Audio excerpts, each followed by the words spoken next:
Ça fait maintenant une semaine que je suis arrivé en Australie et je voulais trouver un coin sympa pour me poser et t'expliquer un petit peu comment s'est passée la transition. Et là je suis dans Kings Park, un des plus grands et des plus beaux parcs de Perth. La pelouse elle est tondue mais il n'y a rien qui dépasse.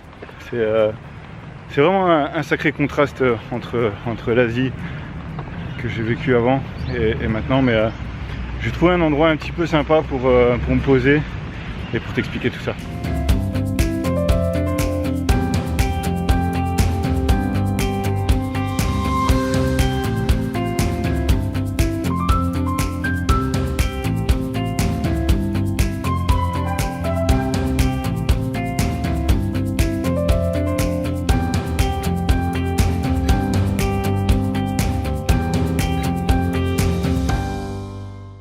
Bon bah voilà, j'ai trouvé un petit coin assez sympa. Bon en fait c'est un mémorial dédié aux hommes du feu, hein, comme tu peux voir les deux qui sont là. Petite dédicace à Océane, à Fabien, à Louane et tous les autres qui sont dans ce métier là. Donc voilà, j'ai trouvé l'endroit sympa et puis je vais en profiter pour te parler un petit peu de comment s'est passée ma transition entre l'Asie et l'Australie. Ça fait maintenant une semaine que je suis ici. Beaucoup de choses ont changé, beaucoup de choses m'ont choqué, m'ont marqué. Et dans cette vidéo, je vais t'expliquer un petit peu pourquoi et comment ça se passe ici. Je vais essayer de comparer l'ensemble des pays d'Asie avec ce que j'ai vu en une semaine ici en Australie. Ça va être compliqué parce que en Asie, il y a eu des pays que j'ai adoré, d'autres pas que j'ai détesté, mais que j'ai pas forcément vraiment kiffé. Puis dans chaque pays, j'y étais un mois. Là, ça fait juste une semaine que je suis en Australie.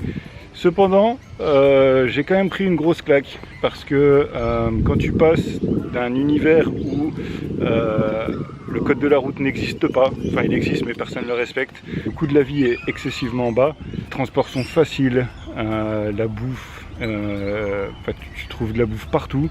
Quand tu arrives en Australie, c'est complètement différent. Le premier truc qui m'a surpris, c'est l'odeur. Quand je suis arrivé, quand je suis sorti de l'aéroport, j'ai pris une grande respiration, comme à chaque fois que je fais quand j'arrive dans un nouveau pays, pour un peu sentir l'ambiance. Et là, j'ai senti, mais ça m'a marqué parce que c'était un peu comme si c'était aseptisé. Je sais pas si tu vois ce que je veux dire, mais tout nettoyé. Il n'y avait plus les odeurs de pollution, les odeurs de pots d'échappement. Et puis même en termes d'écoute, il n'y a pas eu un seul klaxon. Je me dis mais qu'est-ce qui se passe quoi? Pas de klaxon, pas de scooter. Je crois que j'ai encore pas vu. J'ai encore pas vu de scooter. Ça fait une semaine et j'ai pas vu un scooter. Alors qu'en Asie, enfin au Vietnam surtout, tu pouvais pas regarder quelque part sans voir un scooter quoi. Donc voilà, c'est vraiment différent. Et puis aussi, la deuxième chose qui m'a marqué, c'est que l'organisation de l'espace n'a rien à voir avec le Vietnam. Au Vietnam, je ne sais plus si je t'en avais parlé, mais là-bas ils achètent les maisons en mètres linéaires pour la façade, c'est comme ça qu'ils calculent le prix de la maison. C'est pour ça qu'il y a des maisons qui sont très peu larges, mais qui sont vachement hautes ou vachement profondes. En général, une maison là-bas, ça fait 4 mètres de large. C'est la norme. Ici, ce qui fait 4 mètres de large, c'est le trottoir, qui fait 4 mètres de large. Les maisons, je crois pas avoir vu une maison qui fasse moins de 100 mètres carrés. Au sol. C'est déroutant en fait quand tu arrives de voir cette différence qu'il y a entre le prix aussi hein, forcément et puis l'espace, mais tu le comprends vite quand tu te rends compte de la superficie de l'Australie qui est quand même un pays continent qui est immensément grand. Et ça je l'ai remarqué parce que quand j'ai préparé quelques endroits que je voulais visiter et quand j'ai regardé la distance et le temps que ça allait me prendre, je me suis dit ok, ça je peux pas le faire sur la journée, il faut que je parte 2 jours quoi, parce que les distances sont hallucinantes en fait ici. Donc voilà, c'est plus compliqué pour voyager quand t'as l'habitude. Enfin, moi j'aime bien marcher, donc du coup j'essaye de me déplacer au maximum en marchant, mais là c'est vachement compliqué parce que je suis souvent obligé de prendre le bus parce que les distances sont juste super grandes quoi. Le parc où je suis là, le Kings Park, je pense que juste pour le traverser en marchant bien, il me faut au moins 1 heure quoi. Donc, et je parle pas de faire le tour. Hein. Donc voilà, et c'est qu'un seul parc parmi. Ensuite, la troisième chose qui m'a marqué, c'est aussi le prix, mais le prix de tout. Quand tu payes un sandwich, tu sais que tu payes un sandwich. parce que tu vois le billet qui sort de ton portefeuille et c'est pas un petit billet, tu vois, c'est pas un petit billet de 1, 2 ou 5 comme tu peux trouver dans d'autres pays, c'est direct, tu prends 10, okay, minimum.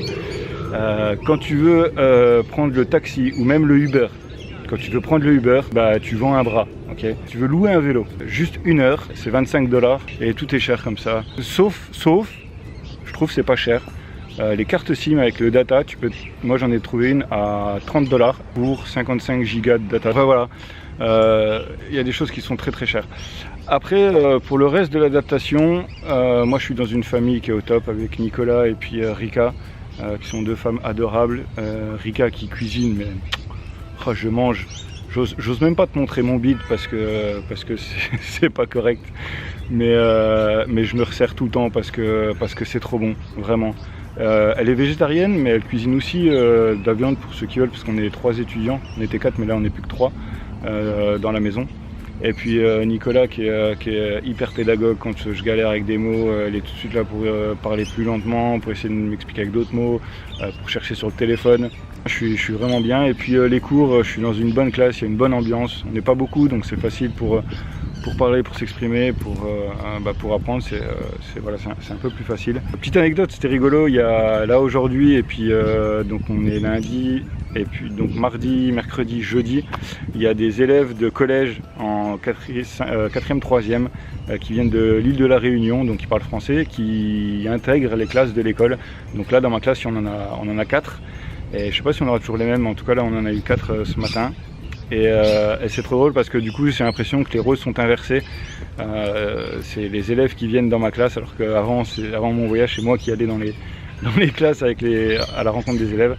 Donc ça c'est assez marrant. Et ce qui est drôle aussi, c'est que du coup, comme il y en a pas mal qui comprennent pas, ils se retournent vers moi en me disant tu peux nous faire la traduction. Et du coup, pour le coup, j'avais l'impression d'être vachement fort en anglais. Bon, après je suis sorti dans la rue et je me suis dit ah ouais non, en fait t'es pas si fort que ça.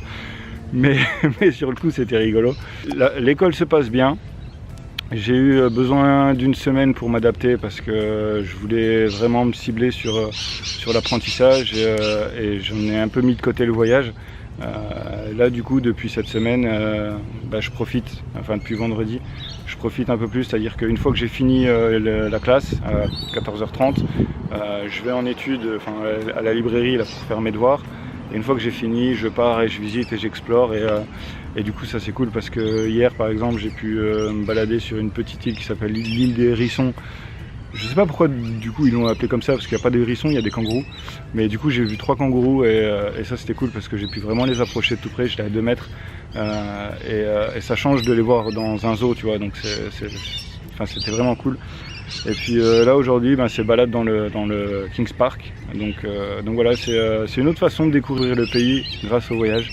Donc voilà, j'espère que ça te plaît, je vais te montrer quelques images du parc, de ce que je vis, des endroits où je suis en ce moment, et puis j'espère que tu vas kiffer. Et puis écoute, je te dis à la prochaine, n'hésite pas à aller faire un tour sur le site internet, il y a de nouvelles photos. Pour tous les enseignants, je suis en train de créer des outils pédagogiques en anglais pour les élèves. Donc c'est des documents qui sont créés spécialement pour les élèves du collège, c'est-à-dire que dedans les exercices parlent de choses qu'ils connaissent ou sont par rapport à mon voyage. Donc voilà, c'est intéressant, j'essaie de rendre ça le plus ludique possible et je vais aussi faire des fiches. C'est pas théâtral, mais c'est une manière différente d'apprendre l'anglais. En tout cas que moi j'ai pas connu en cours, je sais pas si vous, prof d'anglais, vous le faites en cours. Mais voilà, c'est des choses que je vais vous proposer, alors vous prenez pas, c'est comme vous voulez. Par contre, juste si vous pouvez me faire un petit retour par mail ou en commentaire dans la vidéo sur ce que vous pensez de ce contenu-là, que je sache si je continue à produire ou si c'est pas la peine. Voilà, je crois que j'ai dit tout ce que j'avais à te dire, donc écoute, je vais te laisser là-dessus. Je te dis à la prochaine, en attendant, prends soin de toi. Ciao.